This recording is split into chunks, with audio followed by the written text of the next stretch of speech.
এই যে mafia Bashundhara group বাংলাদেশের মিডিয়া, রাজনীতি, অর্থনীতি সবকিছুকে নিয়ন্ত্রণ করেছে, জনগণকে জিম্মি করেছে, মানুষের টাকা লুট করেছে, ব্যাংকগুলোকে লুট করেছে। সেই বসুন্ধরা গ্রুপের আমরা বিচার চাই। এই বসুন্ধরা আসালাম, এই দুর্নীতিবাজ লুটেরা ব্যবসায়ীদের অবশ্যই অবশ্যই বিচারের আওতায় আনতে হবে। এবং এখনো এই গণঅভ্যুত্থানের পরেও এই সকল মাফিয়া লুটেরা ব্যবসায়ীদের যারা রাজনৈতিক আশ্রয় দিচ্ছে, সমর্থন দিচ্ছে, তাদেরকেও প্রত্যাখ্যান করতে হবে। রাজনৈতিক সমর্থন ছাড়া এরা এখনো টিকে থাকার সুযোগ পেত না।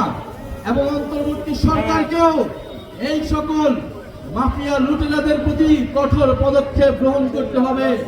যারা জনগণের টাকা লুট করেছে, যারা ব্যাংক লুট করেছে, গণঅভ্যুত্থানের পরেও তারা কিভাবে এখনো তাদের মিডিয়া কিভাবে জনগণের বিরুদ্ধে, গণঅভ্যুত্থানের বিরুদ্ধে কথা বলতে পারে।